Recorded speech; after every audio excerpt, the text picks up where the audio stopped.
दोस्तों, वर्तमान समय में हम जिस युग में जी रहे हैं उसे कलयुग कहा गया है। चारों युगों में कलयुग को श्रापित युग कहा गया है। धर्मशास्त्र में भी इस बात का वर्णन है कि जब कलयुग अपने चरम पर पहुंचेगा तब इस धरती से धर्म का नाश हो जाएगा और उस समय भगवान विष्णु कल्कि के रूप में इस धरती पर अवतरित होकर कलयुग का अंत करेंगे और पुनः धर्मयुग की स्थापना करेंगे। पर क्या दोस्तों, आप सभी को पता है कि भगवान श्री कृष्ण ने महाभारत काल में बता दिया था कि आने वाला समय यानी कि कलयुग कैसा होगा। इतना ही नहीं, भगवान श्री कृष्ण ने कलयुग के 5 कड़वे सत्य भी बताए थे जो आज देखने को मिल रहे हैं। वह कौन से हैं 5 कड़वे सत्य? दोस्तों, यदि आप भी जानना चाहते हैं तो इस वीडियो के एंड तक बने रहेगा। और अगर अब तक इस चैनल को सब्सक्राइब नहीं किया है तो चैनल को सब्सक्राइब करके बेल आइकन को प्रेस कर लीजिए। तो चलिए बिना टाइम वेस्ट किए शुरू करते हैं। दोस्तों, महाभारत काल में जब पांडव युद्ध क्रीड़ा में अपना सब कुछ गवा देते हैं तब उन्हें बनवास जाना पड़ता है।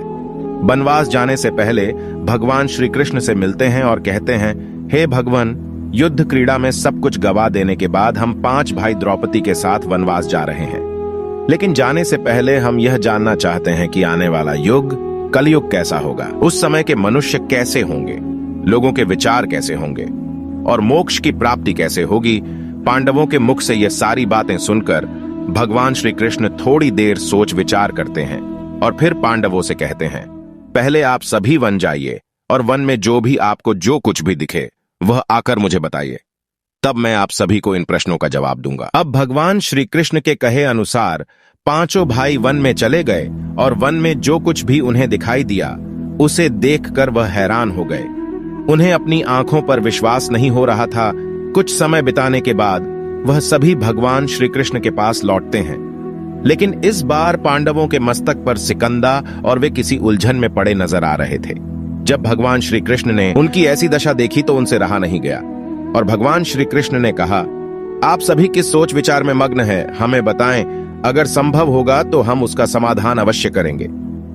भगवान श्री कृष्ण के मुख से यह बात सुनकर पांडुपुत्र युधिष्ठिर ने हाथ जोड़कर उनसे कहा कि है माधव, हमारी शंका उन दृश्यों को लेकर है जो हमने वन में देखा। उनकी कल्पना हमने कभी सपने में भी नहीं की थी। तभी भगवान श्री कृष्ण कहते हैं कि आप सभी एक एक करके मुझे विस्तार से बताइए कि आपने वन में क्या देखा। इसमें सबसे पहले युधिष्ठिर कहते हैं, हे द्वारका नरेश, हम सभी 5 भाई वन में अलग अलग दिशाओं में भ्रमण के लिए निकल गए थे। जब मैं अकेला वन में भ्रमण रहा था तब मैंने 2 सूंड वाले हाथी को देखा। अब आप मेरी इस शंका को दूर कीजिए कि भला एक एक हाथी के 2 सूंड कैसे हो सकते हैं। अब अर्जुन की बारी होती है।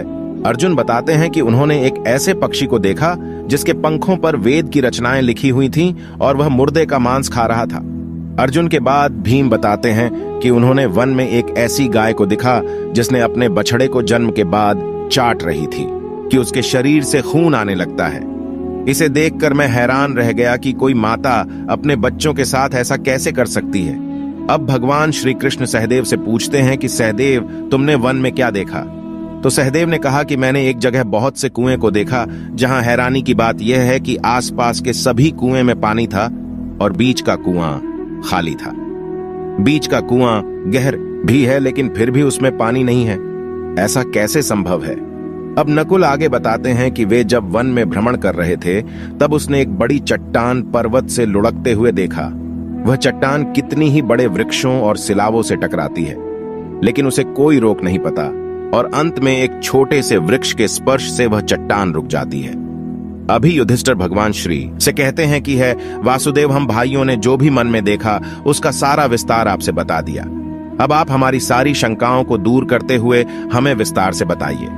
तब भगवान श्री कृष्ण ने युधिष्ठिर से कहते हैं कि धर्मराज, जैसा कि आपने बताया कि आप 2 सूंड वाले हाथी को देखकर हैरान में पड़ गए हैं, लेकिन इसमें हैरानी की बात नहीं है, क्योंकि कलयुग में ऐसे व्यक्ति ही राज करेंगे जो बोलेंगे कुछ और करेंगे कुछ और। उनके मन में कुछ और, कर्म में कुछ और होगा। यह लोग शोषण करने का एक भी मौका हाथ से जाने नहीं देंगे। यह बस अपने ही हित की बात सोचेंगे।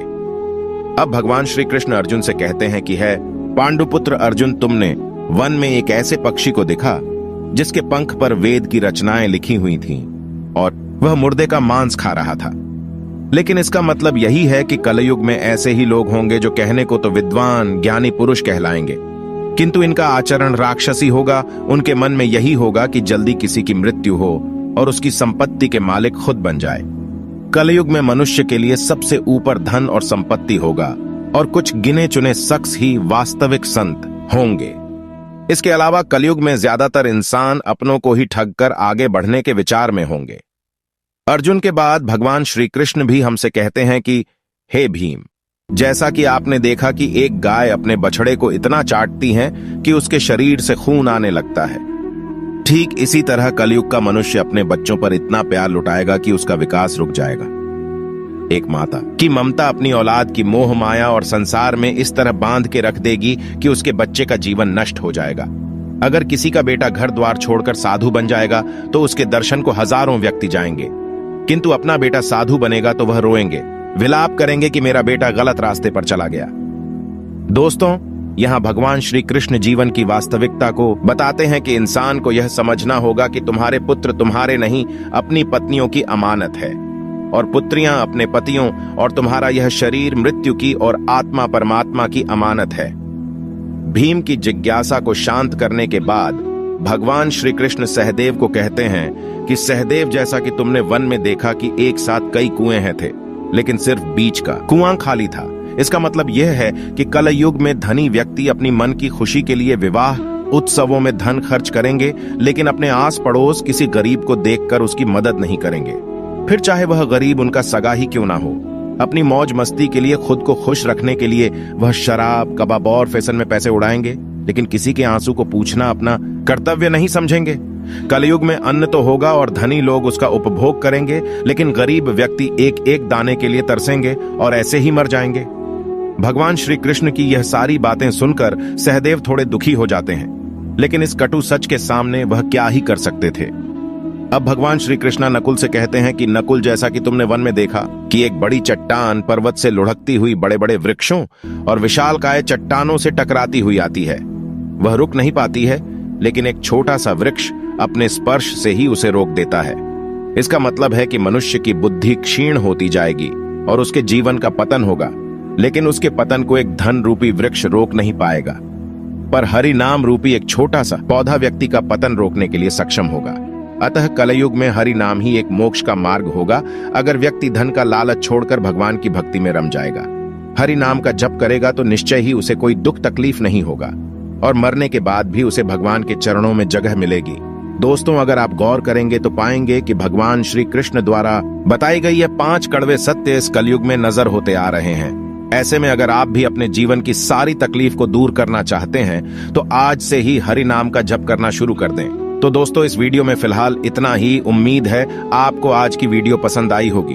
अगर हाँ तो वीडियो को लाइक करें और इस तरह की और भी जानकारी के वीडियो देखने के लिए चैनल को सब्सक्राइब कर ले। धन्यवाद।